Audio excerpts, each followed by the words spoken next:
Bestie. Okay, we're here. Ooh. We're here with the Chris Nash. We are blessed. So, thank you for being here.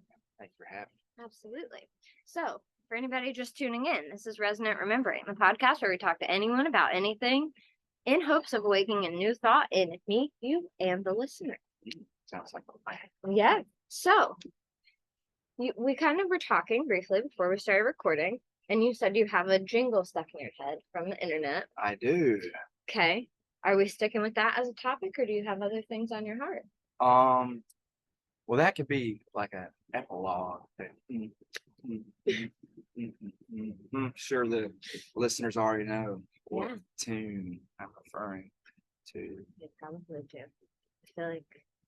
But I would like to talk about. I was talking with a buddy of mine earlier about social media and the masks we wear, the faces we present to the world, and how authentic they are or are not.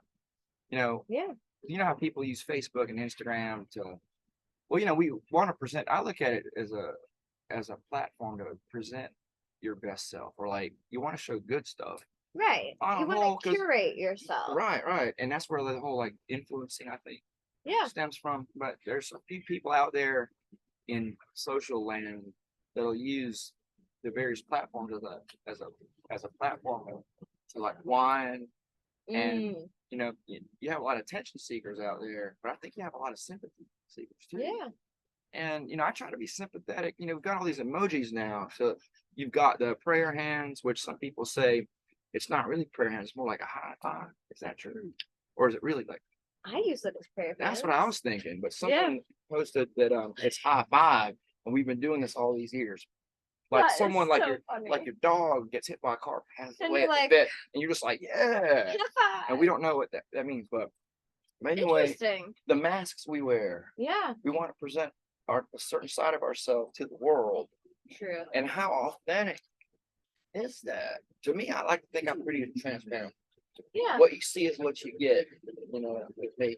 I feel like that, and like having recently followed you on the internet, I feel like that's true. I feel like you're you on the internet, and you're you off the internet, as far as I know so far.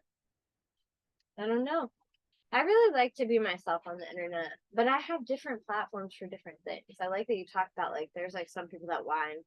I know last year when I started my TikTok, I cried a lot on TikTok.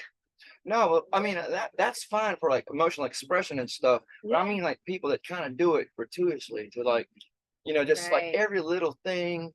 And I don't know. I mean, the internet is just their sounding board. Right. And I see that I mean, I think it should be used to express yourself. Like if you're having a bad day and you have your social media friends, and you want to be able to share and have people rally together. But I'm just talking about certain out there where it feels like it's like authentic. They're just kind of, you know what I mean? And that's what I was talking about, like the masks we wear. Like, who are we? Yes. So how are you navigating in that with the masks? Do you feel like you have like pretty legit discernment of like who's real on the internet and who's like a phony baloney? I like to think my radar is pretty good. Okay. I've met certain people in real life. It's like, whoa, dang. Who are you? Right. Oh, because like they all have the such a filters curated. And all the manipulation and everything. Yeah. And you want to jazz it up. We have all these cool things like for our reels. Yeah. Because in a lot of ways it is kind of theater. All the world's a stage. But then I've met certain personalities where it's like, whoa. Yeah. Like they were just drastically different. Yeah, maybe just one out of 1,000, maybe. Yeah. It doesn't happen a lot. Right. But just the whole social media thing is fascinating to me. Yeah. You can. I was at a songwriters night last night with two of my colleagues at Myrtle Beach, and a lot of people say when you're up there with a guitar and a microphone, you're the most vulnerable, and you are. Yeah. Because you're like showing your heart, your soul with nothing but a guitar. There's no Pro Tools. There's no auto tune.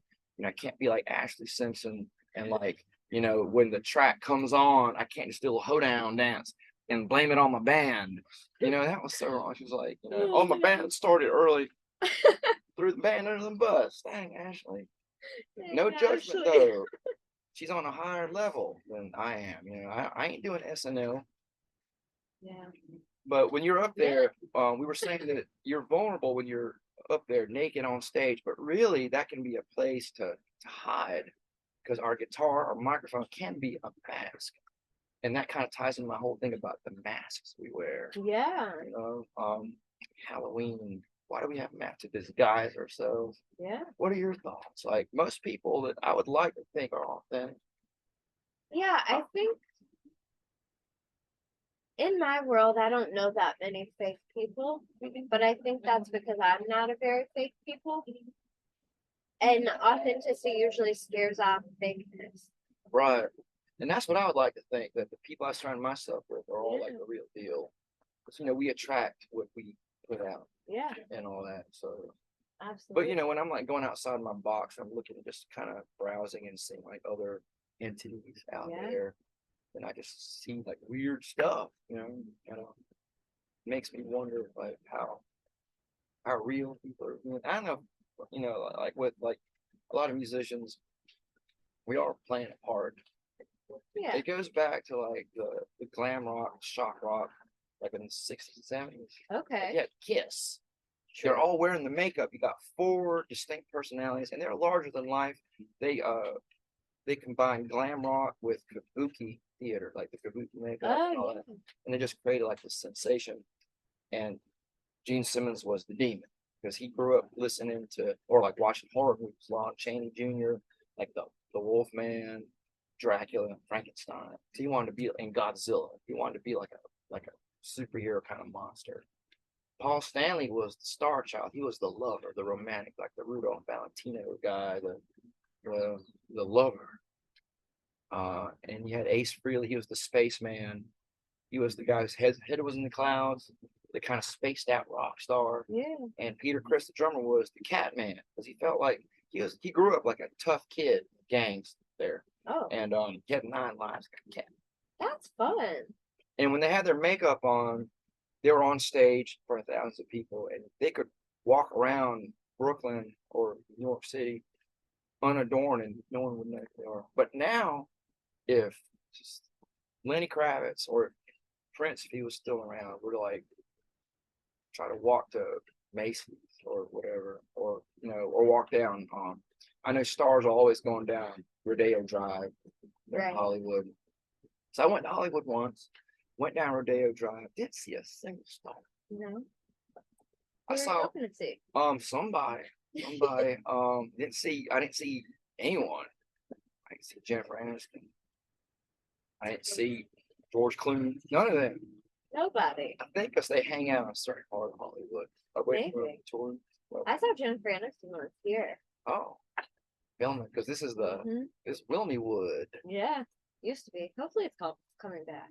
It is slowly. Yeah. So, do you have a mask for when you perform? Like, what is your Kiss makeup? My Kiss makeup are the Hunter Thompson shades, trucker caps. Okay. And my tiger's eye and all my beads. People ask me where my beads come from. I get them from different places. There's a spot here on 4th Street where I like to go, Bottega. I get a lot of stuff there, and people just give them to me. Yeah. That's cool. And I don't know if I have like I wear my mask every day. I guess every day for me is Halloween. Okay. Because I'm always on the go. So far, so good. Yeah. Okay. Yeah. I dress like this at home. Yeah. So then, is it a mask? Probably not. Okay. Yeah. I mean, we don't show our whole selves to the world. So I think. No, I don't think so. Because there's certain we're like onions. Yeah. That's a horrible one. You gotta peel back layers. Yeah. The more you get to know people, whether it's like a group of friends, like a squad that you roll with, or even like a romantic partner, you get to know people, peel back layer by layer. Hopefully, you get to the real self eventually. Well, are all the layers not like apart though? Or the adventure. Right. And all the layers are still an onion. Yeah. It's an onion on the outside and when you get all the way to the middle. Mm-hmm.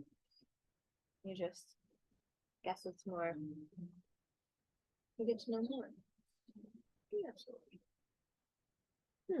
Okay. So do you feel like,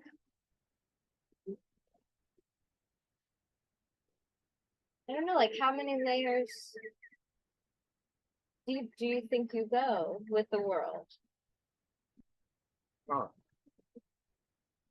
Well, I like to show my whole life on social media, like my gigs. Most of the time out there performing, that is my life. I have 2 days where I'm not doing music stuff. And I'm just doing like cutting the grass or like power washing the house or whatever side hustle I can find. Yeah. Just usually cutting the grass Yeah. or something like that. And I'll be cutting the grass just like this. It's like my everyday attire. So fun. People think it's like a costume, Yeah. like a getup. It's like I feel comfortable. Got the chains. Yeah. You know, Kim and Jacob say I jingle when I walk 'cause I got the keys. I feel like I'm like a high school janitor. That's such an iconic like key jingle. Yeah, role. and I like my carabiner because it's green. I like color green. Yeah, I like your carabiner too. I like that it's purple here. That's fun. Yeah, and this from Walmart. Yeah, Amazing. and half these keys aren't even functional. I just use them to add weight to it. Okay. Um, So that has like a good jingle. I like to have a nice weight and you know, let people know I'm coming. You know, like a cat bell. Yeah. A Chris Nash bell. Yeah. I got this at this is a Yeti bottle opener. I got Amazing. this at the Bass Pro Shops in Cary, North Carolina, years ago. I thought it was cool. I couldn't afford like a Yeti cooler because they're like super high. But Yeah. I could get the bottle opener. And I just put this on here just because it added weight.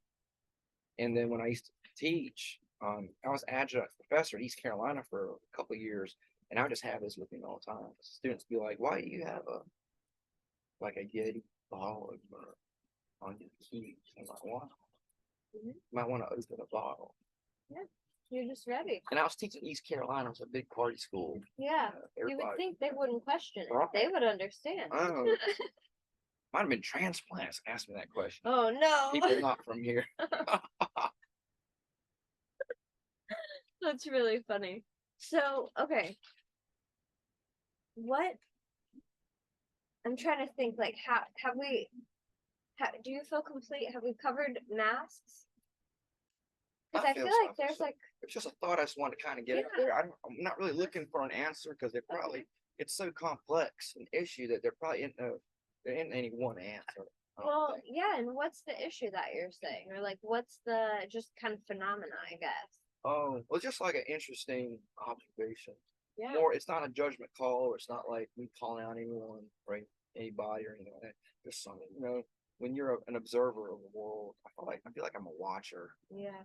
And I like to be just kind of observe, you know, like to see what's going on. I do a lot of forest bathing. Okay. You ever heard of that? Is that where you just go to the forest? You can, yeah. It's Is there it like started a special? it started in Japan. I forget the Japanese term for it, but you're just being out there in nature, and you can even forest bathe sitting here, like just focus on the wind going through the trees. Oh. And just really focus on that. Maybe listen to ambient sound of like a bird or a crow or whatever, or even cars going by. And it's a way to kind of reset. Yeah. Not all of us have the luxury of going out into the sticks, you know, go hiking like in Colorado, or you know, even like riding your bike around the lake or something like that. You can do it like do it wherever you are. That's We cool. have trees everywhere. Yeah. Even New York City, they got Central Park. True. I'm a big connection with nature. Yeah. Type of cat. I was talking with a buddy of mine this morning about grounding. Walking barefoot on grass. Yeah, that's been such a hot topic lately. Yeah. I've been doing it for about the last year. That's amazing. Did you notice like different? I have. I feel more energized. And, when you can, because a buddy of mine takes his kayak out on out in the creek every week, and he told me that's his way of resetting. Yeah, that's cool. But yeah, barefoot on grass. Yeah. Make sure you don't step in with dog poo. Right. Make sure you know where you're stepping. You don't want to get like, you know, hookworm. Yeah. Or any kind of parasites. You don't want to get any weird. I only do it on grass that I know. That's but it's exhilarating. You feel like the grass under your feet. And the science is that you're restoring your ionic balance. Okay. Like you have positive electrons, Yeah. and evidently when you don't have enough negative electrons, you have inflammation, anxiety, whatever. Yeah. By doing that, it's supposed to like balance out your electrons. Do you feel like it does? I feel like it has. Maybe it's just placebo effect, but I don't kind of know. like what we believe is Yeah. reality. Yeah. That's another topic for another time. Just touching on now about our perception of reality. Like whatever we believe, um, becomes true, and that's even like in the Christian Bible Yeah. about like what some man thinking in his heart, so is he. You know, I think that's a universal I think so concept. too. Yeah. Like what we tell ourselves can become our reality. Well, yeah. Whatever's kind of playing too, even if you're not aware of it always, sometimes that can just become your reality. It's so interesting. But yeah, with the grounding thing, my cousin had a friend who really didn't believe in it at all, but he has like some, I don't know, way of like measuring electricity. And so he like went and stood on the grass with his shoes on and tested, and it didn't light up. And then he like took his shoes off and it lit up. So something is happening without a doubt. So I think there's a lot of inherent power in healing with nature. yeah, well, we are nature in a lot of ways, we just forget. We're like, oh no, we're people, but it's like, well, we're made of the same things as trees. And the concept of like photosynthesis that we learned in like what fourth grade science or whatever. But when I do my forest bathing, because like out in the environment where I choose to punch in and punch out, it's a lot of late nights. You're in a lot of like artificial settings, and unless you're playing outside, you're performing out in nature, like an outdoor stage. You're playing like some seedy dive bar or just some old bar where there's a lot of like substances flying around, a lot of stuff flying around anyway. Yeah. There's a lot of different energies, and you're trying to like, at least the way I look at it with music, just trying to have some type of like calming around for at least a couple hours. Yeah. Despite all our differences, So I have all these great songs in history. Yeah. Songs with like a message and stuff like that. True. But there's got to be a way to like cleanse from that. I'm a big proponent of like exercise. Yeah. Not necessarily, you don't have to join Planet Fitness and be stuck on that, or you don't have to join a gym. I feel like a lot of people have to join a gym to do something. But I look at like the world is my gym. Yeah. Well, and that's the more fun and kind of like natural, right? We're talking about nature. That's like kind of the more natural way. Oh yeah. Like if we were a bit less civilized, we'd just be climbing trees for fun. Oh yeah. Like I love the health of like ancient people, where you were more of like a hunter gatherer rather than now we can it's like so instant. Domino's can bring us something, or we go to the store and buy our processed foods. I try to minimize the process, and that's why I have my garden as limited as it is. Oh yeah, what are you growing? Bitter melon. Okay. I got squash. Fun. Tomatoes. Love it. Let's see, my corn didn't take. I don't have the right dirt. Corn's tricky. Let's see. Cucumbers. Okay. Peppers. I'm a big pepper cat. What kind of peppers? Like the regular chili peppers. I've got some habaneros and some jalapenos, basic stuff. Okay. I like to put them in my eggs. Okay, yeah. And if I can, I want my eggs to be like free range chicken. Oh yeah. Do you have chickens? No, I have friends that do. That's I awesome. buy dozens of them like a couple times a week. That's awesome. So I can do a A/B test, and like the yolks on the natural ones, they're like rich. Yeah, they're like orange usually. Yeah. So I good. can cook too sometimes. Yeah. Yeah. I'm an amateur, want to be chef. Love it. What's your like life dream? Are you gonna eventually have like a musical restaurant? I haven't thought of that. That idea was born now. Yeah. At this moment. That's what we're here for. New ideas. Huh. About it. That could be my retirement. Have like some type of bistro. I'd have to get people that cook a lot better though. I mean, I'm a hack. I can make a couple things well. Yeah. So those are the staples on your menu. Yeah. Like my chicken stew, make a mean breakfast, like my eggs. Okay. And make a mean sandwich. Love that. Because I love like Jersey Mike, or I love those mom and pop places like in Chicago, like New York, like an Italian, like an authentic Italian beef, which is made popular by this hit show that's on Hulu right now called The Bear. I keep hearing about that. Because I grew up in the restaurants business. Like I kind of put myself through school, waiting tables, or the guy behind the bar, or hi, welcome to wherever. Yeah. I mean, we have a party of 4 right this way, or whatever. Can I get that for you? Do you need more water? I've done that my whole life. Yeah. So just the hustle and bustle of the restaurant experience. A lot that goes on behind those doors. A lot, yeah. Like if you like one of those. I worked at a restaurant for 2 weeks and it was too much for me. I cried. It could be sensory overload. It was a lot. And when I was a kid, I was like real sensitive on things. Like I took things at face value. I didn't get that the whole tough love or like how you gave each other hell as a form of like affection. I'm like, these people are mean, Right. I work with a bunch of New Yorkers though. And now I realize over time, that's how they do. Right. Versus kind of like, I grew up in a small southern town, a little tobacco town, and we didn't do that. Like the head chef would like yell at you, cuss you every way Sunday. But it was just because we're in the heat of the moment and the spaghetti's getting cold. Why did you take it there? Because people at table 17, they're regulars, and we don't want like a bad deal with you or whatever. Yeah. But it's also all heat of the moment. Yeah. At the end of the day, when everyone's had their cigarette or whatever, and maybe have a drink, you're clocked out, you're counting your tips, and you realize that you really kicked ass on this Friday night. Man, pay rent, get this, get me an Xbox or whatever. Everybody, I love you, man. We quit 3 times a shift. We cuss each other out and say, or walk out. Yeah. But at the end of the day, you're family. You're like, that boss I cussed out and said, I'm quitting, I'm out of here. Ralph goes, so Chris, see you tomorrow. Be here. It's a strange kind of love. How did you overcome that discrepancy? Because I feel like a lot of sensitive people just would be like, no, I'm good.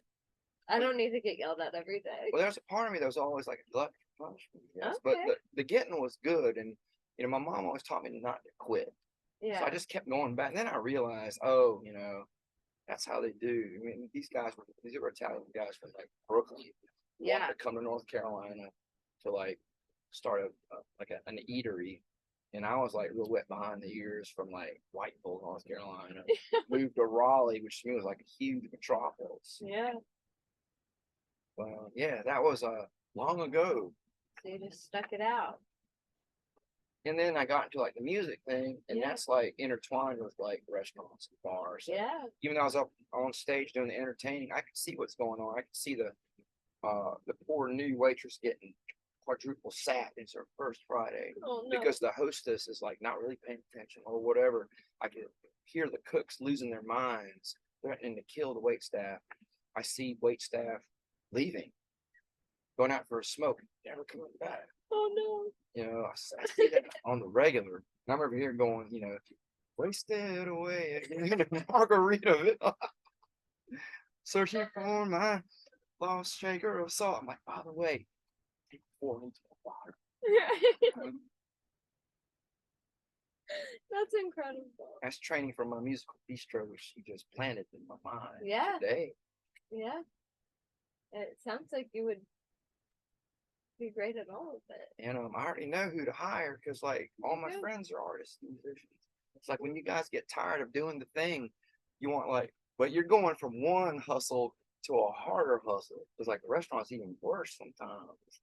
At least we get to sing. Yeah. And the only pressure I feel like is we put on ourselves. Yeah. Or unless you have like a hostile crowd, which is for most of us in this beautiful town, we've got a great music community. I feel like I'm one of scores of musical geniuses in this very town. Just happy to be part of the family neighborhood. Yeah. So I don't know, but that'd be a hard sell. You want to go from doing that to this, where maybe I'll make it like maybe like a food truck, something simpler, or I don't know, maybe like a smaller place where you have like two things on the menu. Yeah. It's more like a novelty, and we're not trying to change the world. We have chicken stew and we have like fish tacos. That's it. Yeah. And you come for the camaraderie. We serve Pabst Blue Ribbon. And that's it. Can I get you something to drink? Yeah, I have a scrimshaw. Oh, that's awesome. Here's your Tall boy at PBR. PBR. You're like, Chris, I asked for a scrimshaw. And I'll be like, there's no harm in asking. I stole that. That's a quote from Crocodile Dundee. Look it up. Paul Hogan, where Paul Hogan is Mick Crocodile Dundee. He's a crocodile hunter from Australia. He meets this journalist doing a story on life in Australia, and he goes to New York to check out the Big Apple. Okay. But anyway, there's been two sequels, short story long. We're back in Australia, and there's this English couple asking for a pin. And Donk, the kind of roughneck bartender bouncer guy, pours on the requisite drink in Australia is according to the media is Foster's. Okay. Pours a Foster's in a mug, and the guy says, I ordered a pin. So there's no harm in asking. He's like a big dude. Says, "Oh, beer it is." And that's what we would do. They would ask for something. It's going to be PBR, fish tacos, and chicken stew. I love it. And people just come to hang. Yeah. And when are they playing music? The whole time? We'll have live music every day. 6 days a week. 6 days a week. We're gonna have an open mic night. Love it. And we're gonna have karaoke. Okay. And let's see, we're gonna have a movie night. Ooh, fun. Okay. Okay. I love it. And our working title, Chris's Crib. Oh, that's fun. Yeah. The alliteration. Yeah. C squared. And the vibes. Yeah. Yeah. There's gonna be neon signs everywhere. I love it. All right. There'll be masks at the door. Oh, perfect. Like Mardi Gras masks. Yeah. Like what are they? They're called Mardi Gras, but what are they also called? Oh, like the festival mask they wear, like the kind that you wear on Masquerade. That was yes, for some reason the word that my brain was like, give it. What is that word? Yeah, masquerade. That's fun. All the world's a stage, y'all. Truly. The whole world is a stage. I'm just auditioning for a part. Okay. What part are you auditioning for? Oh.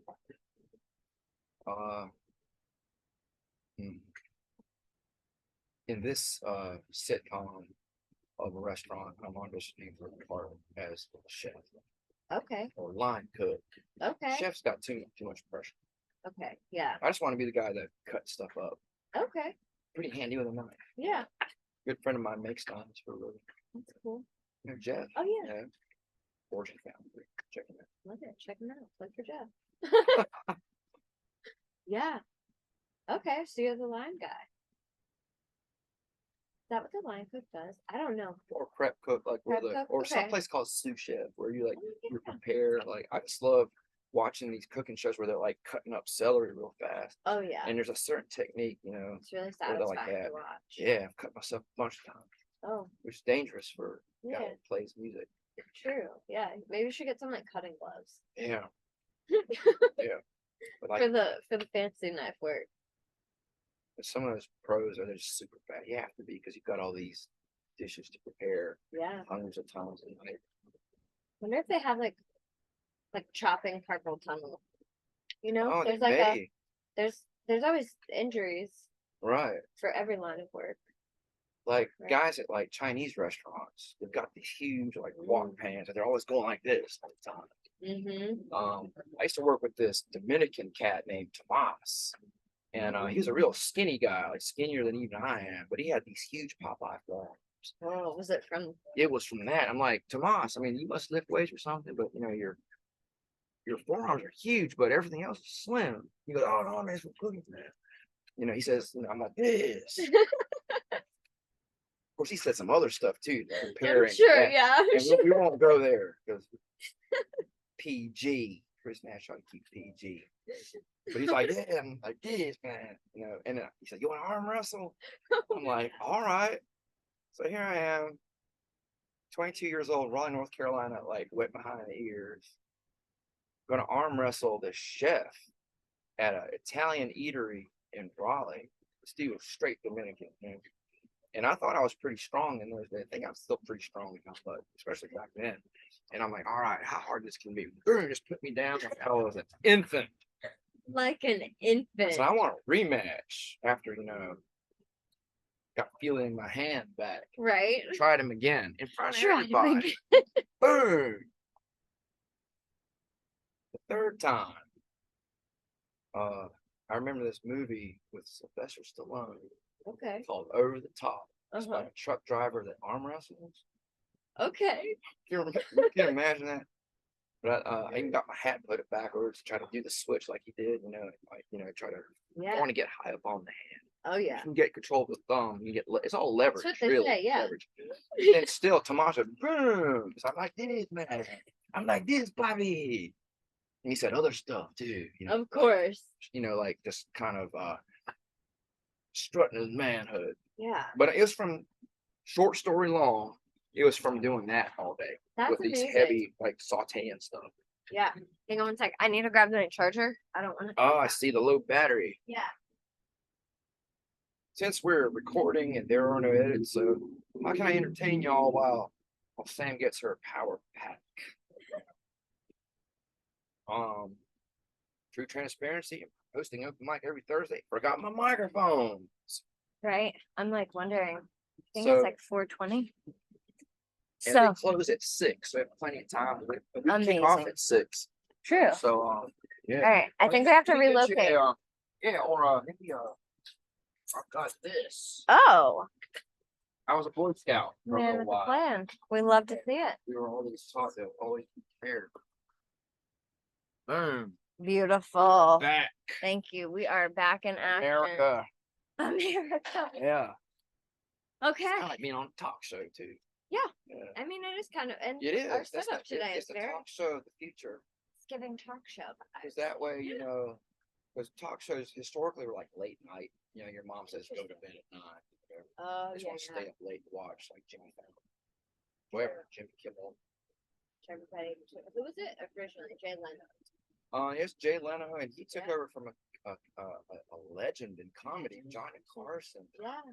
And I remember like his old shows. He had this cool curtain behind it. It was like it was made of silk, all these different colors. Okay.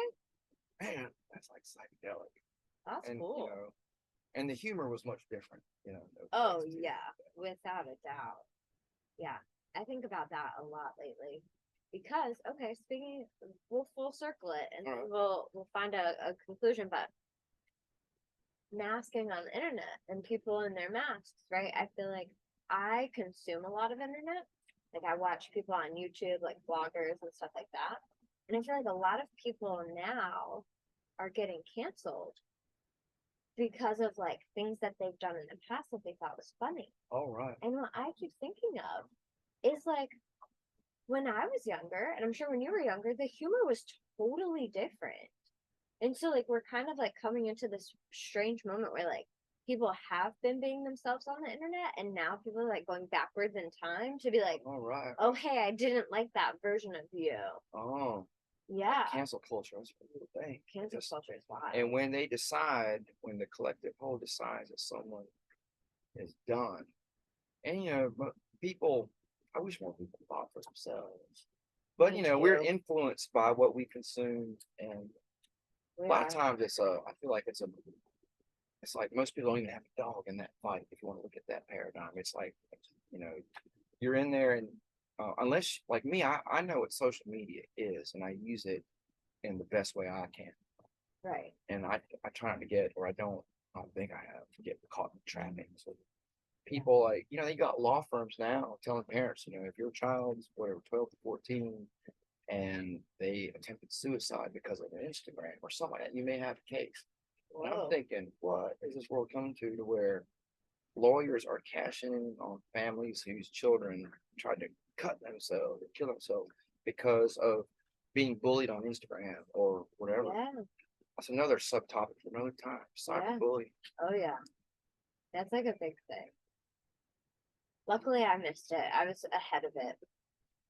And then like being on the internet got really popular after I was like kind of out of. I guess you're never truly out of bullying age. I guess you could probably be bullied at any point, but Right, even like bill bullies in the workforce, you know, your coworkers try to like bully you, and it's just like when coming up like 100 years ago, like back in the 1900s, you know, punch him in the nose and he will stop.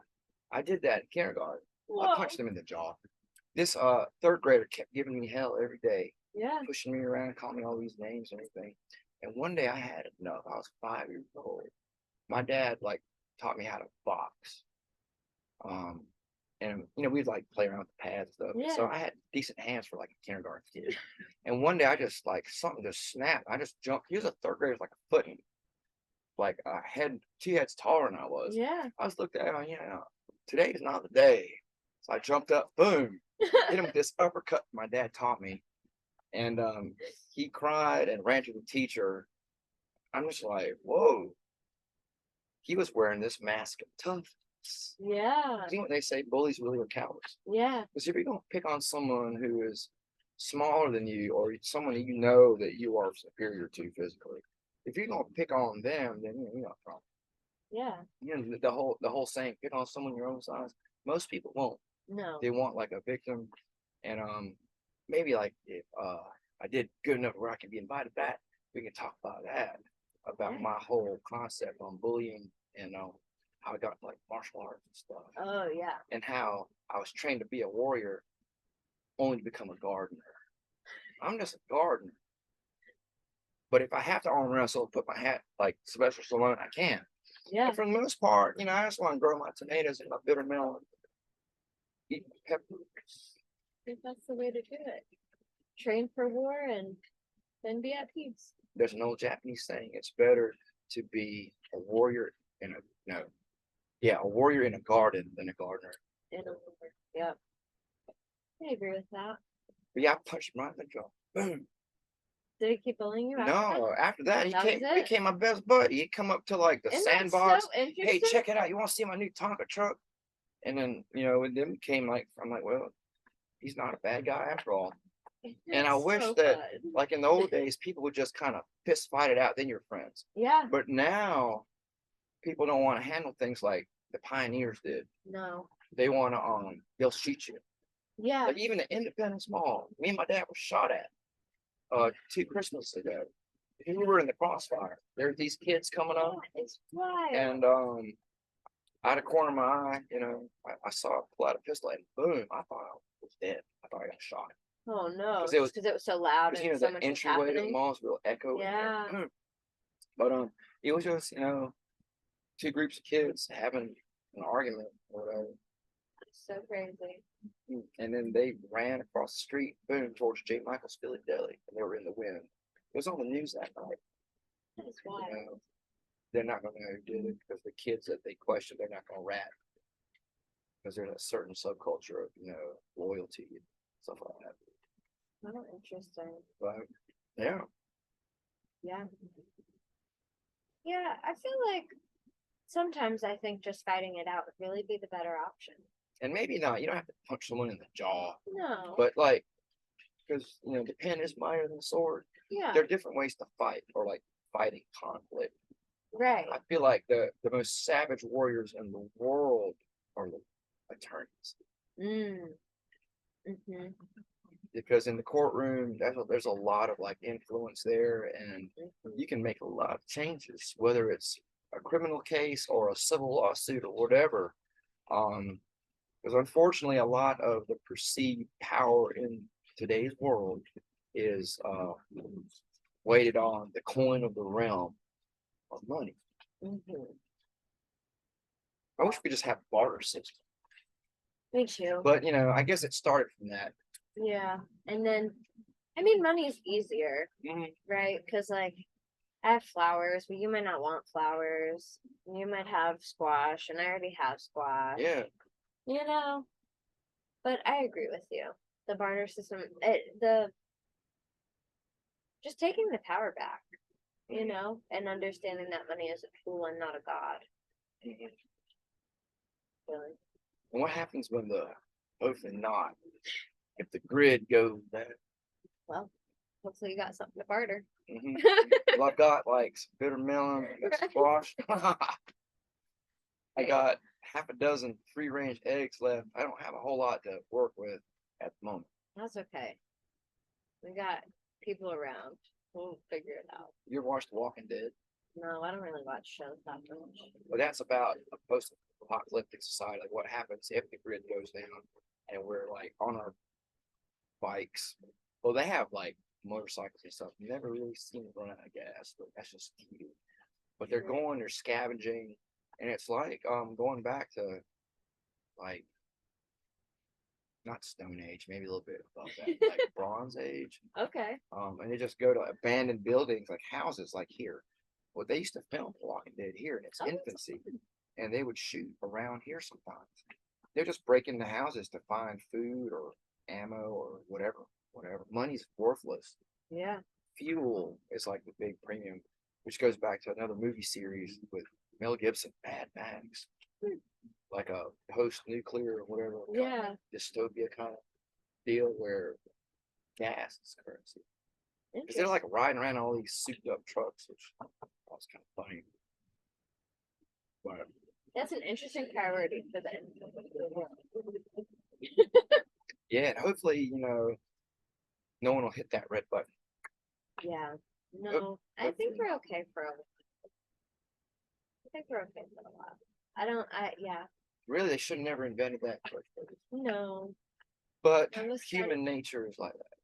Yeah, we just progress and progress, but we're stupider than we are. Like Einstein, he's like, "Ooh, let me do some research on this, fission thing, atoms." He probably didn't realize at the time, in his quest to get the Nobel Prize, that he would be instrumental in the creation of like nuclear bomb. No, certainly he didn't think that. No, just thinking like alternate forms of energy, like whatever. But makes me wonder what we're working on now that we think is for the betterment. That will. Well, actually, I do know, and you and Josh talked about it. I was just thinking, and we circle back to the last podcast. Yeah, because well, actually, it'll be the one two back for you current listeners. Because Siri and Alexa and whoever else joining. Not exactly, but I offer no resistance to helpful assistance. That was interesting. And that, friends. You did call her name. Yeah. They're listening. Always. Yeah. There's this joke I heard about like something funny, and I laughed, she laughed, Alexa laughed, Siri laughed, we all laughed. Everything's becoming smart. We got smart houses. Yeah. Okay, so you forest bays, what do you think about the trees? I think the trees are getting smarter. I love the trees. I think they're not getting smarter. I think they've always had the information, but I'm feeling like they're learning how to give it to us. Do you find that you feel that way? Well, I feel like I'm a big breathing guy. I love that. When we do it, we do it. But as far as like therapeutic breathing, this comes like from my Eastern philosophy, like martial arts training and all that. Or even exercise. I say like when you're exercising, you want to inhale and then exhale upon exertion. It's all about life is breathing. But I feel like the trees help us so much with that. That's like fourth grade science. It's photosynthesis. Yeah. They give us, oxygen we produce carbon dioxide, and it's like a circle. And that's why it's great to have plants in the house. Your air is really clean, and as long as we like keep pollution to a minimum, but that's almost unavoidable. Our carbon footprint is like what it is and what's gonna be. Can't stop it. Maybe in like 1,000 years, Elon Musk is like starting a revolution with like the electric vehicles. Yeah. And it might take a while to catch on. I'm not going to buy a full electric vehicle yet. No, I don't think it's wise because again, what if like the grid, right? Our grid's really outdated. Our grid's actually never been fully updated since its invention here in the United States. I had a nuclear engineer told me that because I play at the Hotel Balance downtown all the Oh, time yeah, in yeah. the summer, and I meet people from all over the world. Oh yeah. And we were just talking about electric cars, and they seem to believe that they'll never catch on fully I don't think because so. the grid won't be able to handle it. It won't, and mining of the materials that they use for batteries for those is actually really like significantly more harmful than like mining for fossil fuel. Right. So, but people don't like to hear that. It doesn't feel as good. I have neighbors with like Teslas, and they're cool They're cool. because it's like a golf cart. Like Yeah. there's no, I'm like, so I grew up kind of in the country where everyone had like hot rods and all the Loud bad cars. for the like my previous vehicle before I got this was a big old bad for the environment truck, but for all the wrong reasons, had the big tires which tear up the land, the exhaust is loud and obnoxious, but at the time I felt like it was cool. Yeah. That was my mask. Yeah. It's like driving around in like the badass truck. I felt like Mad Max in The Walking Dead. It's like this post-apocalyptic vigilante.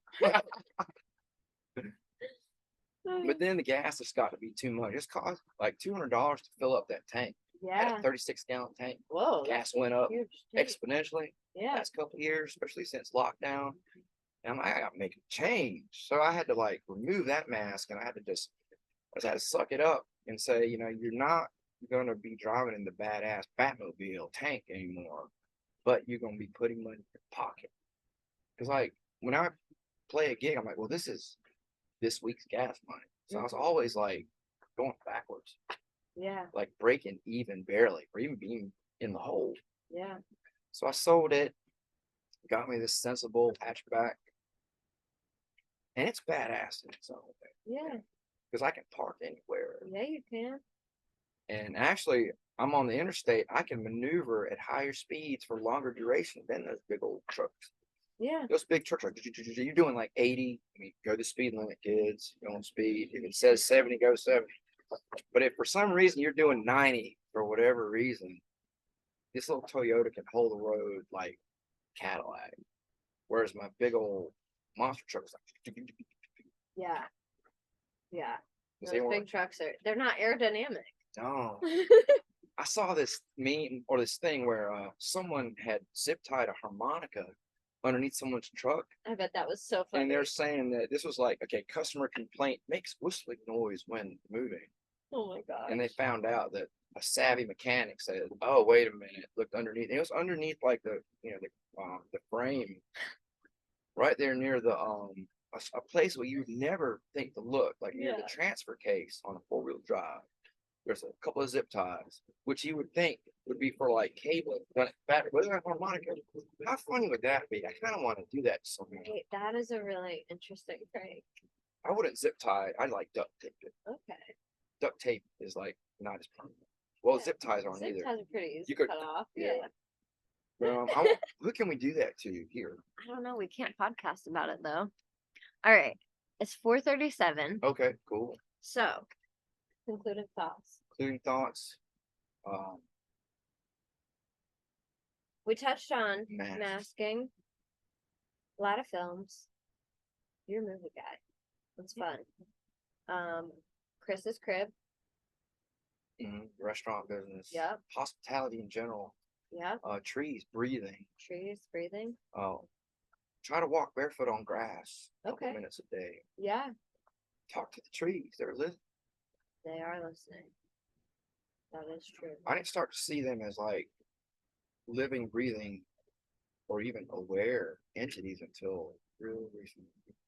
Not that I expect them to like be all animatronic and like Right. speak English, but they're living, like this guy right here. I can sense like awareness, life force. Yeah. Like he knows what's up. He knows Yeah. that every Thursday we do this kind of thing. Right. They're getting ready. They've got their dancing shoes on. But yeah, I love trees and nature and all these different things in life to podcast about or to explore, whether it's masks or bullying or whatever. It's like the phenomena of living as a human in this existence. Yeah. I'll like to think the next dimension's gonna be better. Yeah, without a doubt. You know, because There's- energy's never destroyed. That is Makes me true. wonder what the next phase is. And we got all these schools of thought on how that is. And the thing is, we won't know until it's our turn to check it out. And then you'll forget that you were curious. Right, right. Mhm.